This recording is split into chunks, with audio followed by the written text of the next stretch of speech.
Welcome, everybody. Welcome to our Bay of Quinte Chambers of Commerce webinar with host Jason Clark, who's representing the Prince Edward County Chamber of Commerce, Jill Raycroft, who's with the Belleville Chamber of Commerce, and myself representing the Quinte West Chamber of Commerce.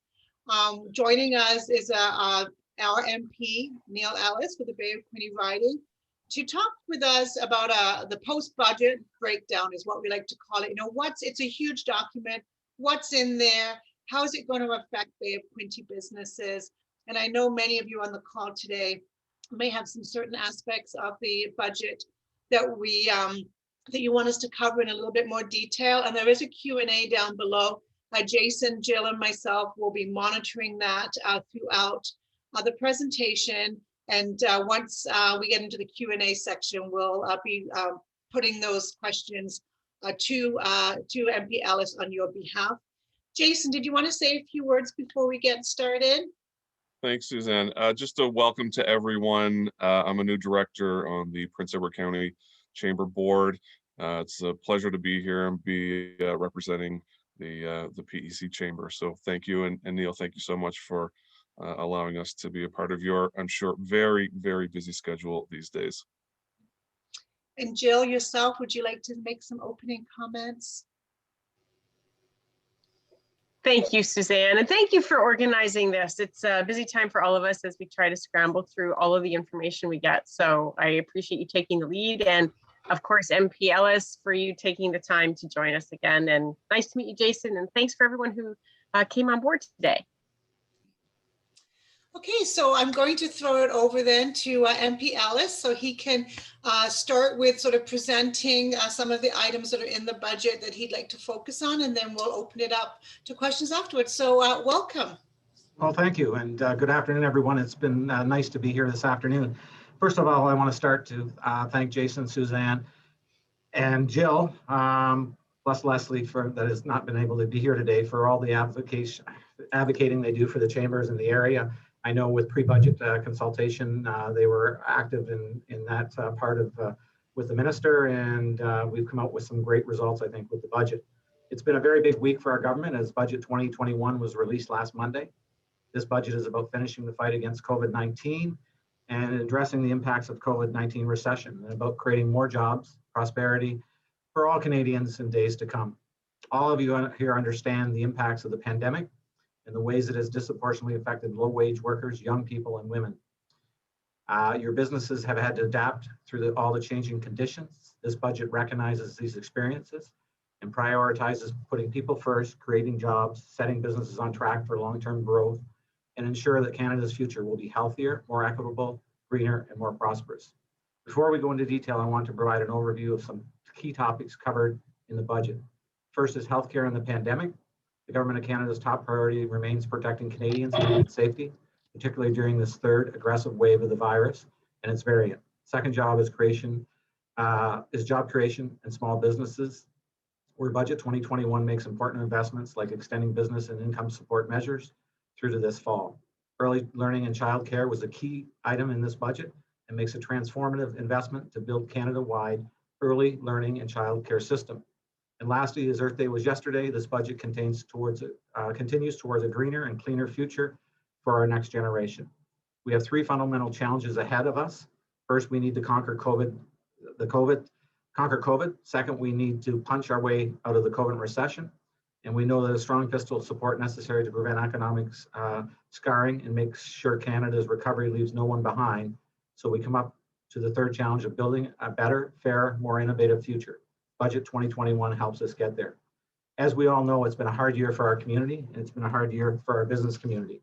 The COVID-19 recession is the steepest and fastest economic contraction since the Great Depression. Approximately right now, we still have about 300,000 people still out of work. We're pinning a new fiscal anchor to rapid post-pandemic recovery with economic growth to put the government debt to GDP ratio on a downward trajectory over the next 5 years. The deficit last year was $350 billion. This year's deficit is projected at $154.7 billion. Debt stands at 49% of GDP, up from 31.2% pre-pandemic. We're committed to unwinding emergency spending and reducing size of debt over the medium term. GDP peak at next year at 51.2%. The deficit is projected to fall from 354 billion last year to 154 billion this year. In 2022-23, 59.7 billion, and we're predicting a deficit of 30.7 billion in 2025. In 2008-2009 recession topped out, we lost about 413 jobs, and it took us probably about 3 to 4 years to come out of that recession. We hope with the supporting the economy in this budget that we can turn the economy around a lot quicker. Just want to make note, 90% of the spending so far in this COVID pandemic has been spent by the federal government. Some of the business supports I want to touch on, and I know a lot of these have different aspects to your business, and is in a chamber advocated for during our pre-budget, was extending the businesses support. And in this budget, we've extended the Canadian Emergency Business Account and extended the application deadline to June 30th, 2021. We've also proposed 12 additional weeks for the Canada Recovery Benefit to a maximum of 50 weeks. We also proposed the Canada Recovery Caregiving Benefit an additional 4 weeks to a maximum of 42 weeks. Extension of the Canadian Emergency Wage Subsidy and the Canadian Emergency Rent Subsidy, and lockdown support until September 25th. It's been extended. We propose to gradually decrease the subsidy rate beginning July 4th for an orderly phase out of the program as vaccines are completed and the economy reopens. Government of Canada is to seek the legislative authority to further extend these programs until November 20th, 21, should the economic and public health situation require it beyond September 21. We've also proposed to require any publicly listed corporation receiving the wage subsidy and found to be paying its top executives more than in 2021 than 2019 will need to repay the equivalent of the wage subsidy amounts received for any qualifying period. Business financing. The Government of Canada proposes to improve the Canadian Small Business Financing Program, expanding loan class eligibility to include lending against IP, startup assets, and expenses, increasing the maximum loan amount from 350 to 500,000, extending the loan coverage period from 10 to 15 years, expanding borrow eligibility to include nonprofit and charitable associations. Employment training, 470 million for apprenticeship services to connect small and medium-sized enterprises with apprentices, up to $5,000 per apprentice, incentive doubled for each apprentice hired. The apprentice service program would help 55,000 first-year apprentices. 298 million for skills success program to increase worker skills. Starting in 2021, Government of Canada intends to propose legislation that will establish a federal minimum wage of $15 per hour, rising with inflation. 595 million to launch a new program in 2021, the Canadian Recovery Hiring Program to offset costs, increasing wages and hiring staff. 250 million for our regional development associations to support small and medium-sized firms. 101 million in 5 years for small business and I'm having trouble today, enterprise for development. We revamped the EI system also. We've realized during COVID that it lacked accessibility. So we're putting money towards maintaining uniform access to EI benefits across all regions. And we're starting to open consultations on gaps on the EI system. One of the areas that we found during COVID was broadband technology, and this area does lack universal broadband for some parts of the riding. The Universal Broadband Fund has already acquired the biggest investment in the Government of Canada ever of 6.2 billion. That was since 2015. During this budget, we're adding $1 more billion in support to roll out broadband projects in collaboration with provinces and territories and other partners. And we're investing 2.7 billion through the Universal Broadband Fund for rural and remote communities. We will have an announcement for this riding in the next little while for some improvements to broadband areas in the county. 4 billion 20 and 21 for Canadian Digital Adoption Program.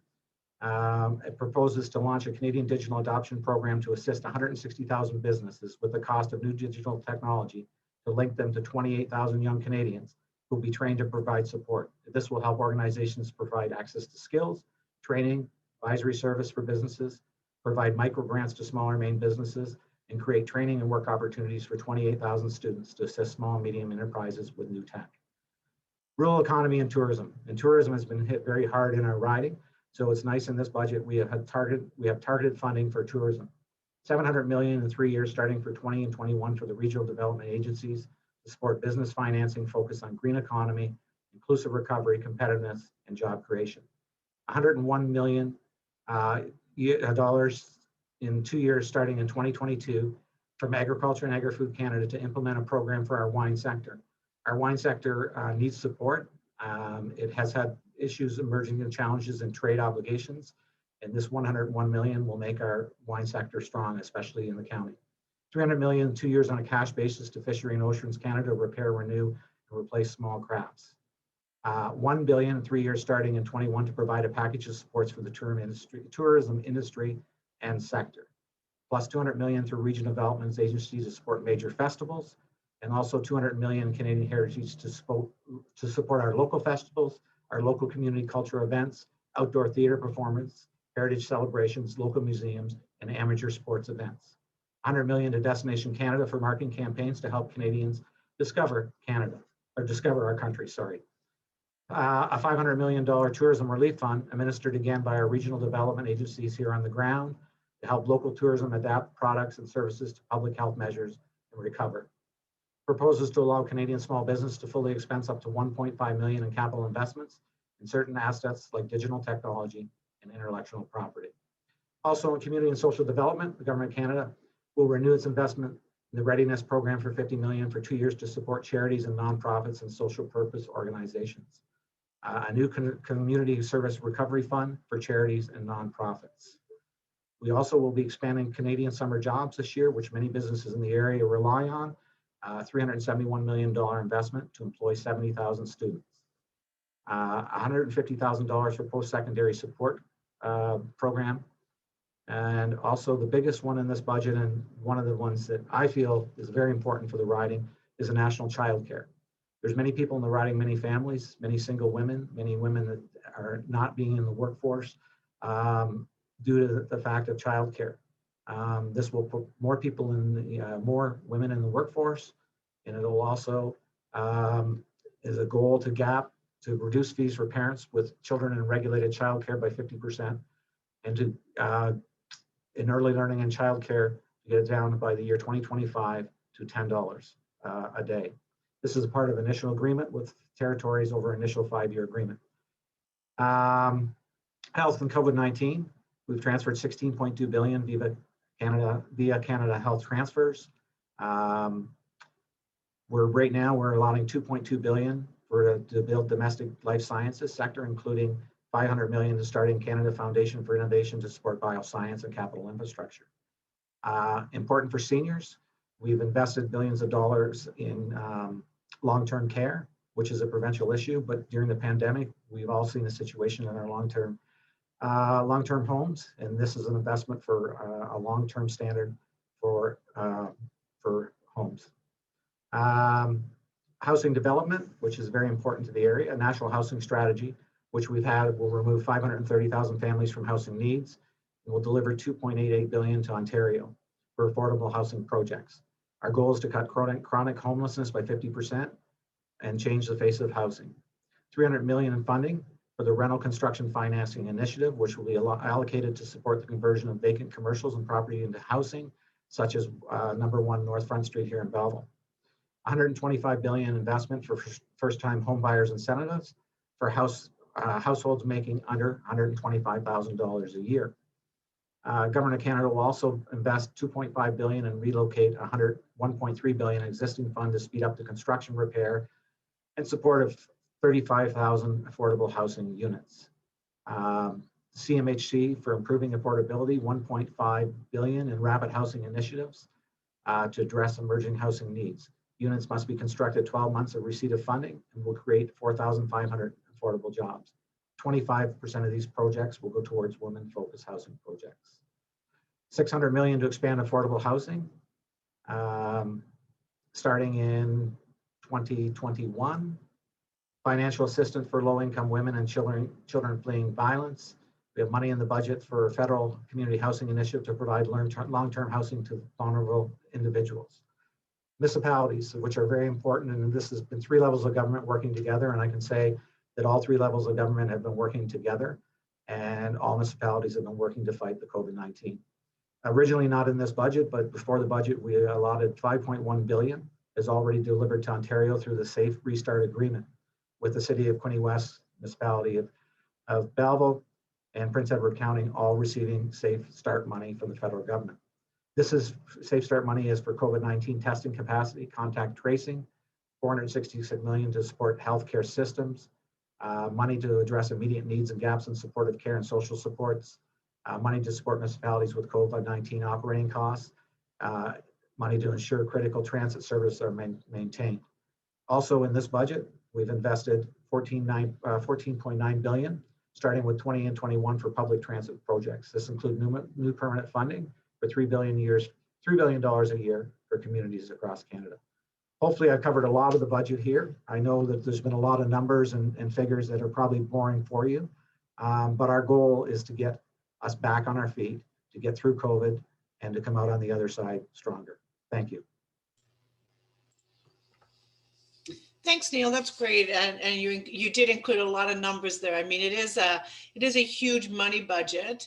For you personally, what were you most excited or happy to see in the budget? What do you think is in there that's going to really benefit the Bay of Quinte region the most? Well, I think one of the things is back to early learning and daycare. As you're well aware, and the chamber would support something like this, is daycare costs are and everybody knows that in daycare it takes up even a mortgage payment for some people. So this will get more cash in their pockets and more cash to be spent in the community. Another big thing in this budget, and it hasn't really been covered in the local news, is but money for wineries. The wineries with the excise tax and the Australian wine complaint against Canada put us in a situation that the wineries, if they didn't get federal money, might not be able to exist. So money was put in that budget for that. The other thing is infrastructure, obviously, transit, green infrastructure for municipalities is a main thing also. And I think, in this area is high-speed internet or high-speed broadband. We have a commitment to hook everybody up to high-speed internet in Canada by 2030, I believe. We started the Universal Broadband Fund, but we had the Emergency Broadband Fund during COVID also, which put over $1 billion out in the community for universal broadband. Okay.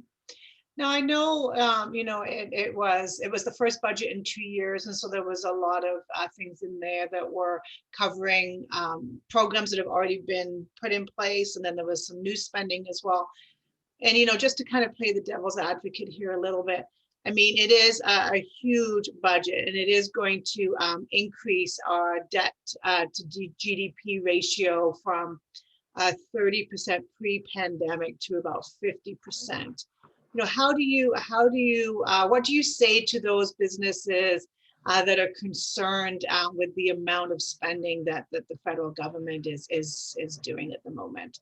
Yeah, and I guess that's a question, a good question. And I think that, we've asked and have to ask, where do we cut? Right now, as we know, COVID has been the greatest challenge to our economy since the Great Depression. We have a plan to get the economy going. Obviously, small business and business are going to have to get spending too, but we have to get them out of the community. In this budget, I believe $40 billion are for business supports. So you're looking at almost a third of the budget, or less than a third, 25% of the budget is for business supports. It's important for our business community to be strong. They need to come out of the economy, need to come out of this recession or COVID recession to help fuel the economy. I ask, and as MPs we talk, what can we cut or what should we cut out of the budget? I'm open to ideas on that. There has been some fundraising, or some not fundraising, some taxation in the budget, not a lot in this budget due to COVID-19. As we come out of the other side, obviously we're going to have to look at some type of taxation, whether that be a talk of raising of the GST or the HST. We're all open for answers. But with this being a moving target, we have to stay on top of it. And I think that as a government, we have to support small business, and we have to have people's backs. Yeah, and I think I can speak probably on behalf of all three of the chambers and the businesses that are on the call.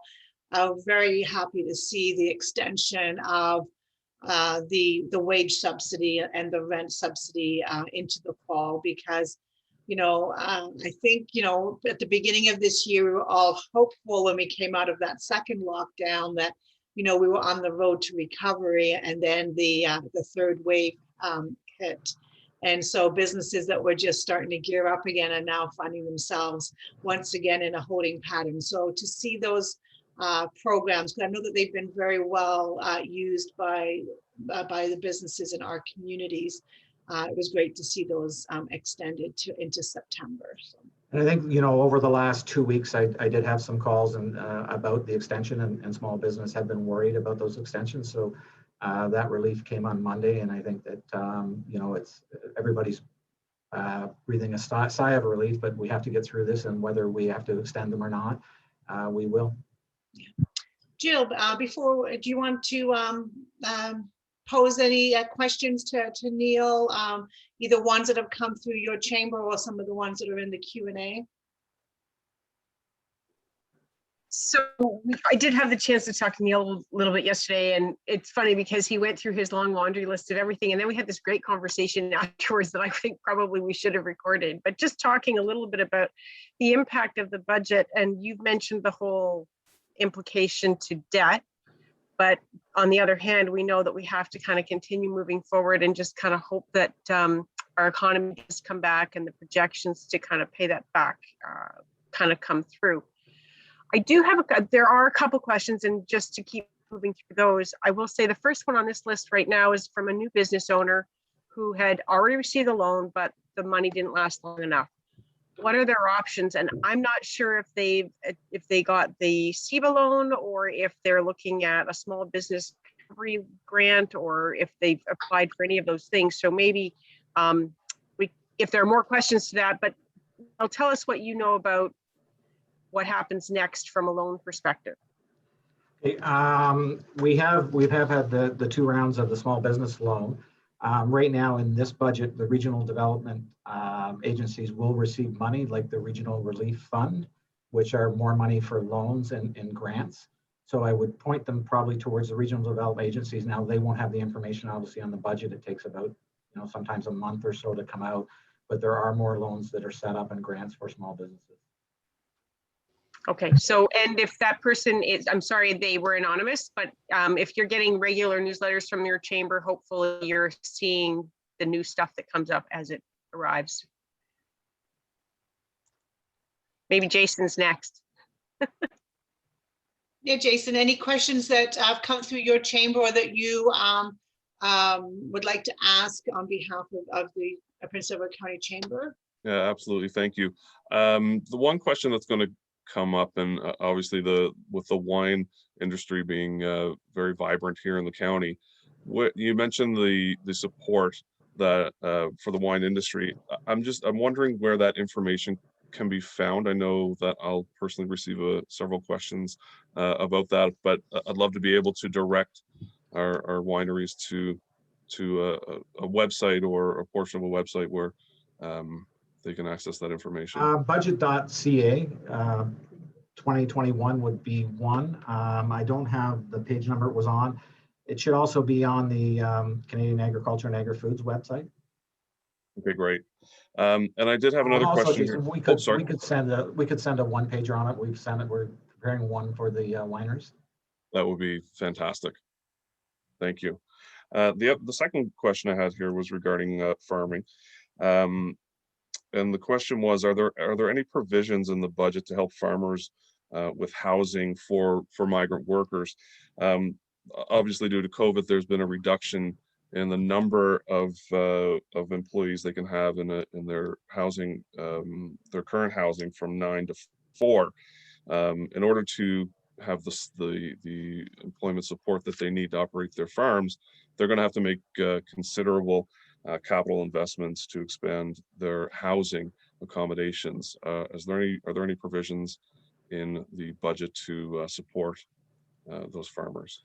Yes, there was a fund that was announced pre-budget, before the budget, which would help renovate, help for PPE, renovations, obviously, to stay safe and obviously in these bunkhouses or in livability, they've had to expand for social distancing and that. So we're covering the costs, some costs of that. It goes back to March 15th, I believe. So costs that have occurred before that would be open. And we could send you that information also for the link of funding for that you could relay out to your farmers. Great, thank you very much. What we're trying to do is a national standard on temporary foreign workers. There has been, not in this area, but across Canada, some reports of bunkhouses not being in the greatest shape, living conditions not being great, and the spread of COVID. And obviously with that, we're coming up with a national standard. Seeing as we're talking agriculture, there is another question in the Q&A around farmers. They're talking about, farmers, especially dairy producers like Reed's Dairy, have supported food banks for over 30 years. Will the federal government consider providing full value for all farmers' charitable donations? Is that something that's come up? It's a good question. It hasn't been talked about, but it's something that obviously I'm the Parliamentary Secretary to Agriculture and Agri-Foods. It's something that I'll bring back to the department and the ministry, but I think it is a good idea. As you're well aware, during COVID, a lot of agriculture producers and processors donated a lot of food and a lot of processed milk to Canada food banks in the area here. And a tax break for them would not be a bad idea. Okay, that's great, and that's why we're here today, to get things onto the right desks. It's great to have you not only as our MP but also as that parliamentary secretary, to make sure that those agricultural issues, which are such a huge part of our local economy, get to the right people. Let's just go into the Q&A, and Jill and Jason, please, if there's any questions in there. I know there's some around training, and Jill, that tends to be more your area of expertise than mine. So maybe, if you want to pose some of those questions around the training, and I'll just maybe segue into that. As there is a question asking about benefit programs for university students. Was there anything in the budget around that?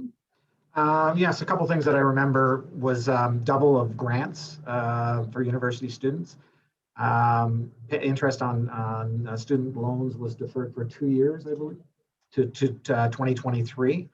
And that's basically what was in for students, plus obviously student summer jobs that we spoke about, and student summer grant programs. Suzanne, there is another education Sure. related question in the Q&A, and it has to do with federal funding to further support and leverage literacy and basic skills programs. There are communities who do not have the advantage of a school or a college, school board or college behind them. So how will they be supported?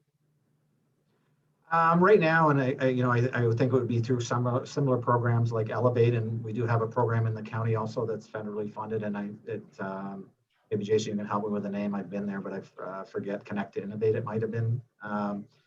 And basically, that's an adult education program to retrain adults to get back into the workforce. So it offers skills training and life training, and it's targeted in the county for hospitality industry. It's targeted here for processing. But basically, the federal government would provide funds for outside agencies for the money for administering these funds, and a lot of the funds would be administered to the provinces. And just to follow up on that a little bit, I think this is from one of those agencies that is an independent one. So they're asking how they might have access to that funds. Do you know how they would be actually able to apply to use those for their program delivery? With the budget rolling out Mondays, the details obviously will roll out later, and we'll have details in the office so they could contact Corinne here. And once those announcements come out and the attention to details, we could get them out to whoever is asking the question. Okay, perfect. Hopefully that helps, Shannon.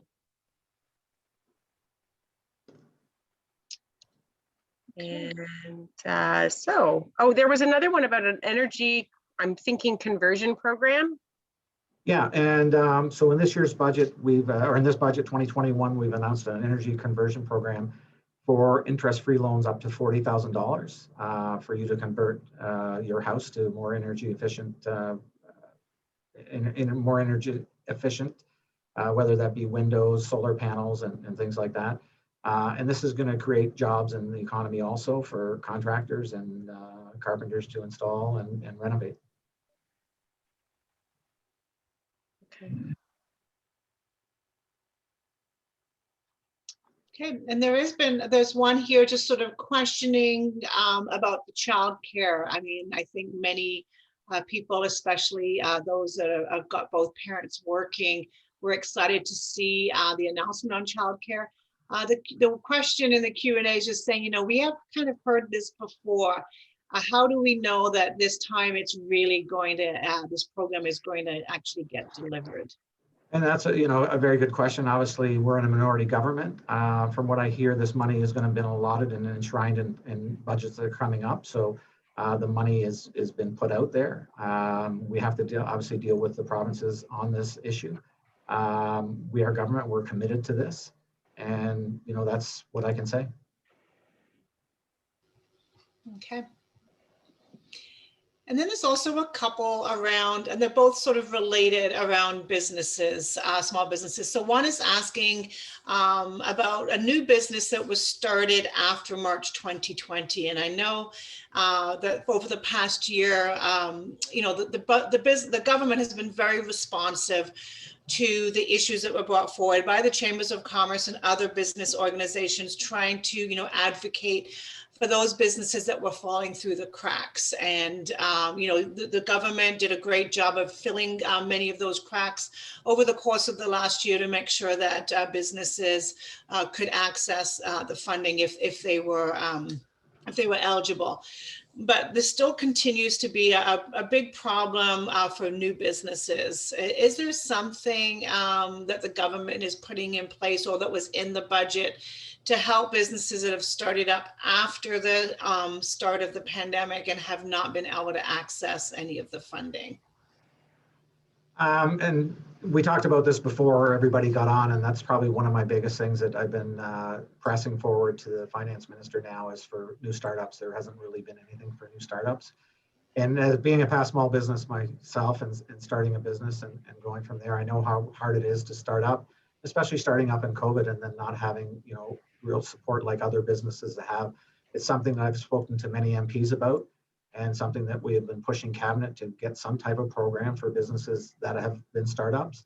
The finance minister has mentioned it and taken it, I guess, but didn't come out with it in this budget.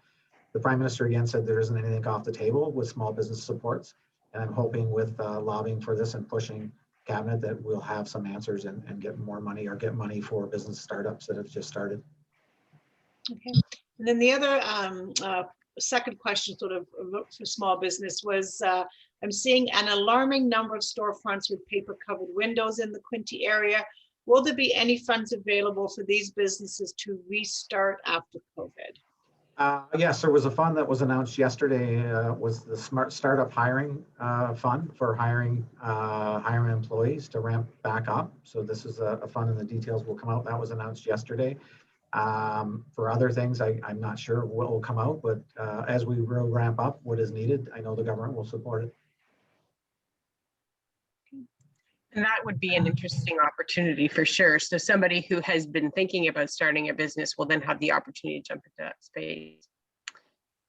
So the other question, this kind of goes back to healthcare from someone who has a home care support company and isn't eligible for some of the government initiated increases in wage rates.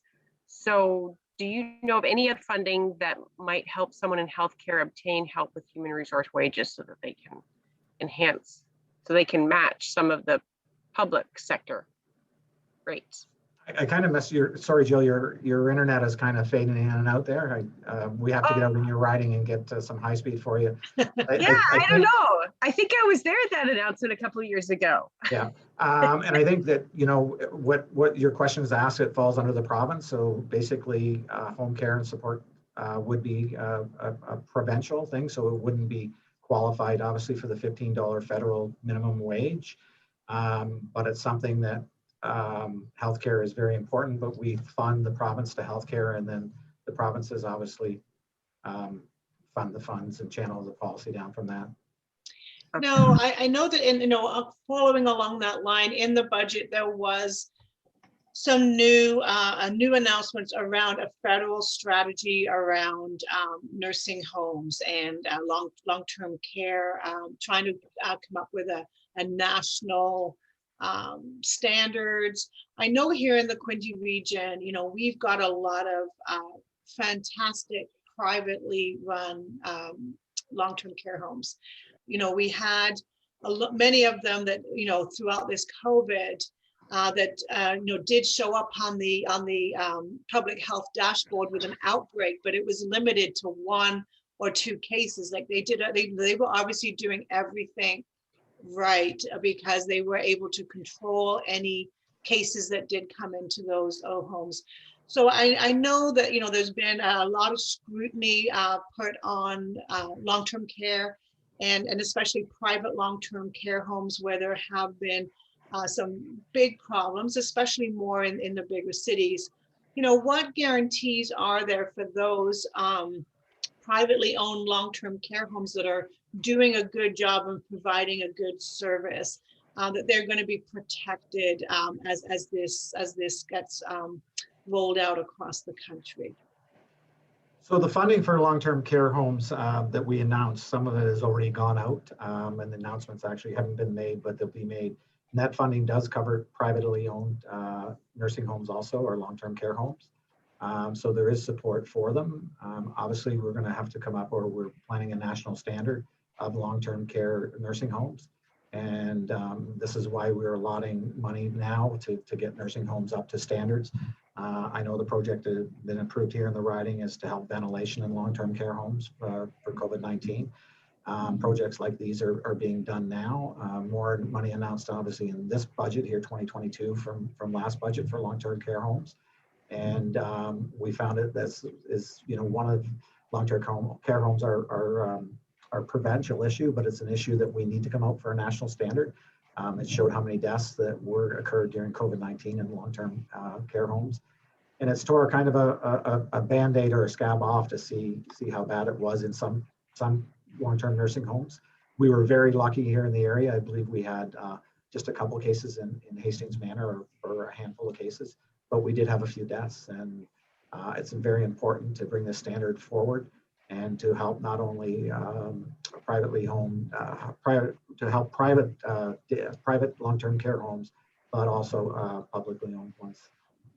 So you see then as this strategy, sort of rolls out over the next few years, you see there still being a place for private and publicly run long-term care homes? Yes.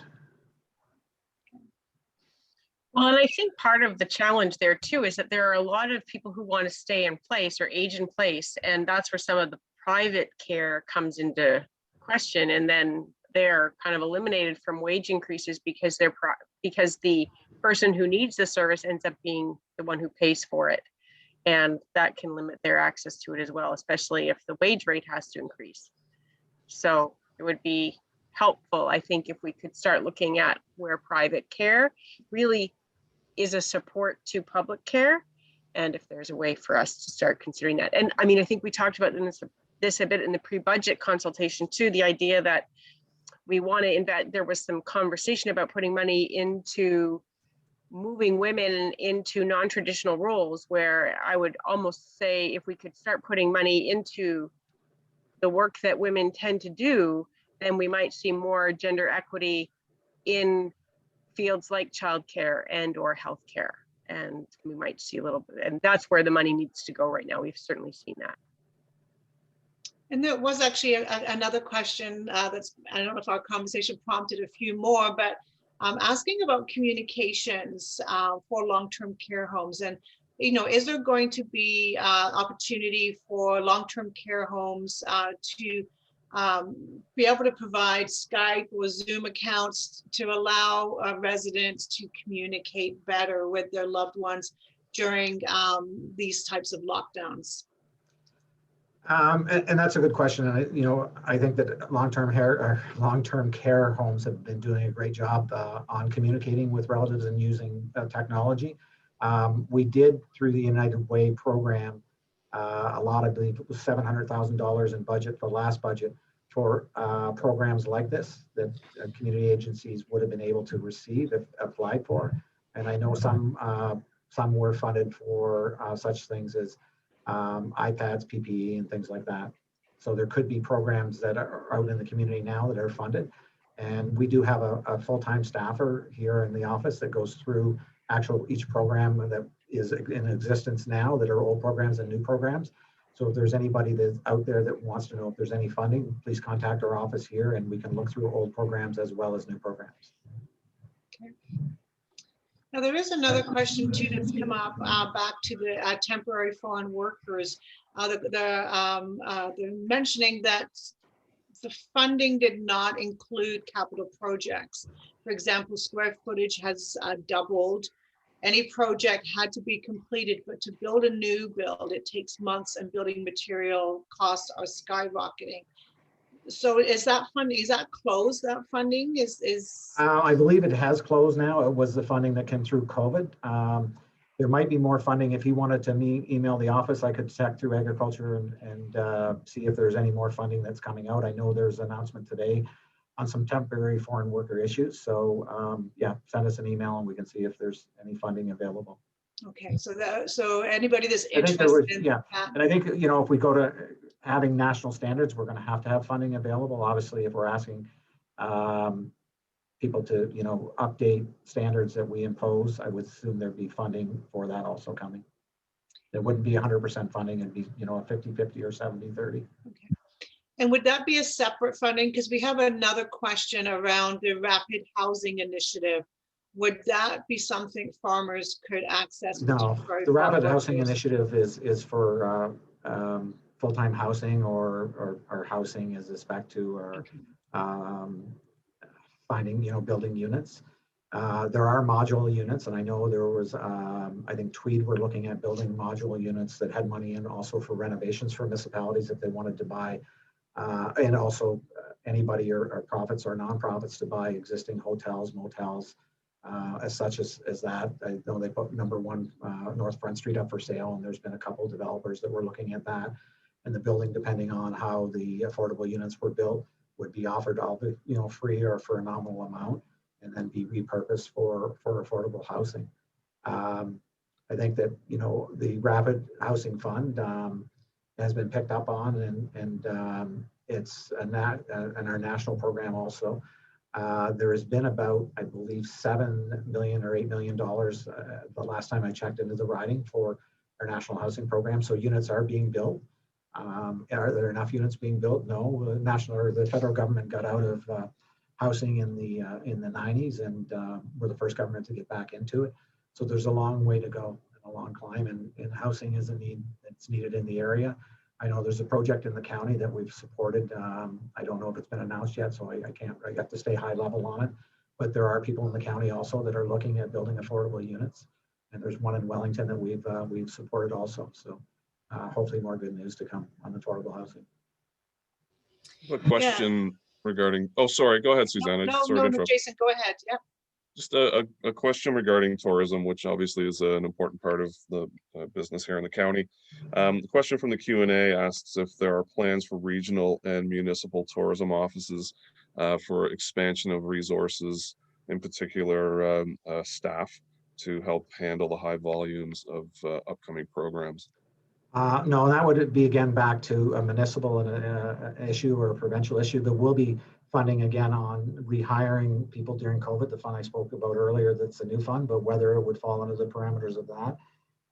We are giving money out for tourism to the regional development agencies, which have their feet on the ground.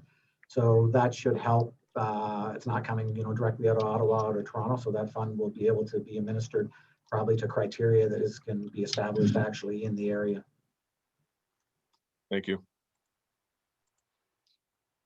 And maybe speaking of the Canada Summer Jobs, I know that I think that's in the process, right, of informing businesses whether they were successful or not. I know I just got a phone call or an email early in the week, so I'm assuming that's being rolled out now before the end of April.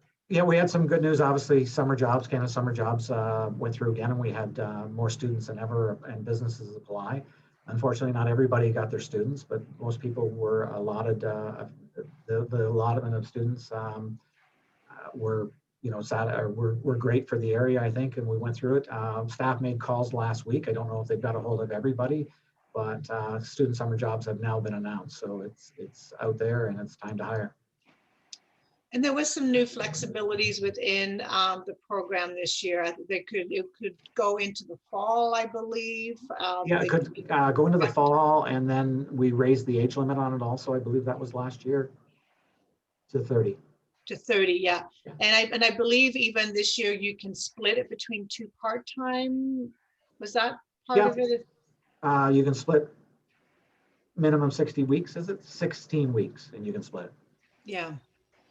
So that's great news for anybody that got their applications in, because the application process was quite early on, January, February. So that program is not open for anybody to apply for, but there is the new funding program that was in the budget. So I don't know if you wanted to talk about that one a little bit, because for anybody that didn't apply for a summer program funded position could, if they wanted to expand their business over the summer or into the fall, could apply for this new one that was announced in the budget. And I think that you're probably talking about the $5,000 apprenticeship or the student success program with worker skills. Mm-hmm. So it's something that's just rolled out again. The criteria, the details aren't with us yet, but hopefully they'll roll out very soon, and they could contact our office again, and the details will be out, I believe, in the next couple of weeks on that. And we did actually have a question kind of related to that. So what qualifies as an apprenticeship or student success? Is that anybody who is participating in kind of an internship as well? Will that qualify? Do you know? I have to get back to you on that. That's a good question, okay. Jill. Okay. Okay, and then there are just a couple of questions left before we start to wrap things up for today.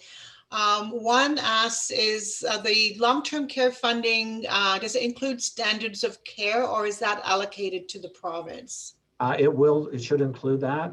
We'll have to work with the provinces, obviously, on this file because it's administered by the provinces. But I can't see the provinces not wanting to work with us, especially how COVID has affected long-term care homes.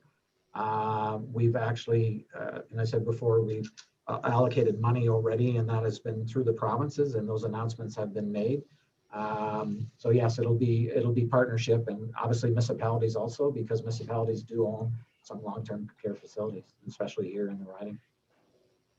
Okay, there was another one on long-term care as well, asking, other than long-term care spending, what other provisions for community senior support services that rely heavily on fundraised dollars to keep services going?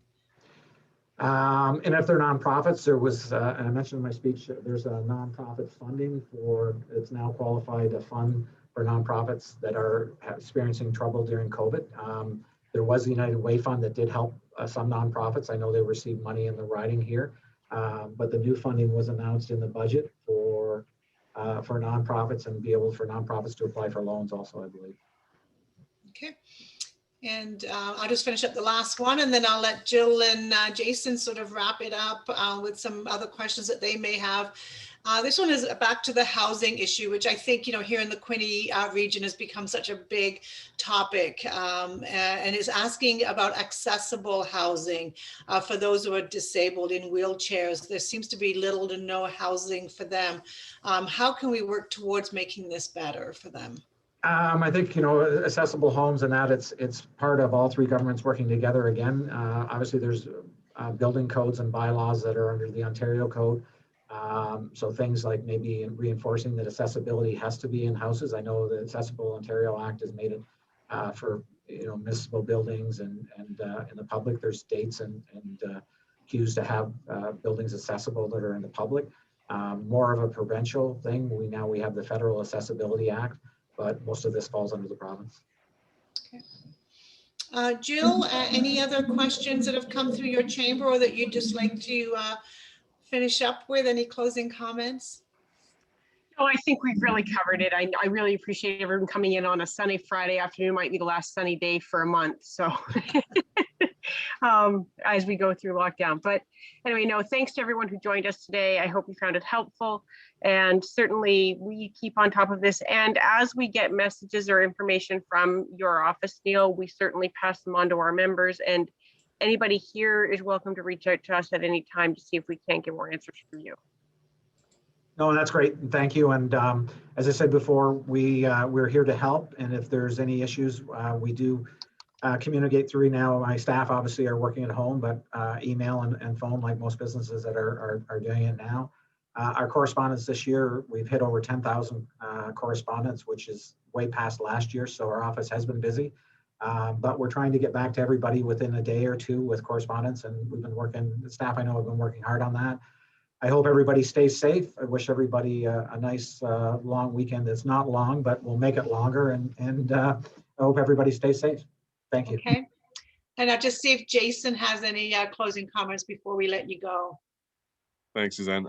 No, everything, MP Ellis, you've been very generous with your time. Thank you. And you've answered questions beautifully. So we all appreciate that. There's nothing further that came through on my end. I just want to send, as the volunteer here, I want to send out a big thanks to all of the executive directors for the chambers and their staff for putting this together.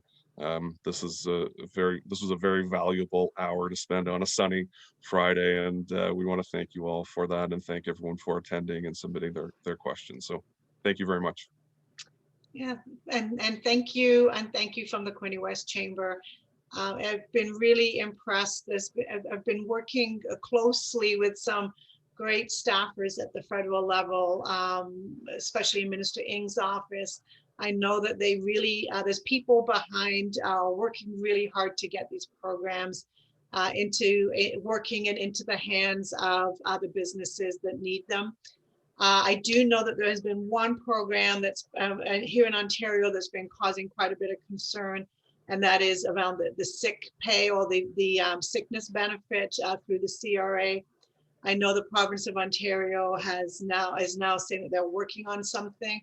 I'm not sure how that's going to tie in with the federal program, or if you have any insight on that, because it has become such a big issue here in Ontario. No, nothing right now. I think yesterday or 2 days it was announced that the provincial government is coming up with something. So hopefully it complements what we have now.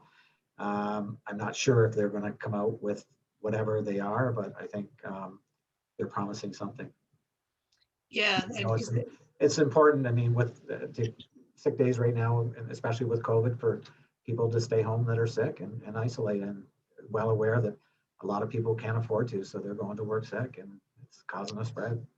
Yeah, and I think the problems with the program as it is through the CRA, there's just the money just can't get out fast enough, and they end up having to miss the hours on their paycheck, and then by the time they get the money from the CRA, it might be a few weeks after they would have got that money on a paycheck. So I'm hoping to see some kind of a program that's going to really kind of keep the money going into the hands of the employees on the same schedule, and then the paperwork can kind of catch up afterwards is what I'm really hoping for on that. But like all the other programs, I know that the government's been really great about tweaking them and making sure that they're going to work. So I'm sure that we're going to see something very soon on that. Yeah. Okay, so I think on that, I'm going to have the final word and just say thank you. Enjoy the rest of the afternoon, and we shall see everybody next time we have a webinar to discuss some of the important issues here in the Bay of Quinte region. Thanks, everyone. Thank you.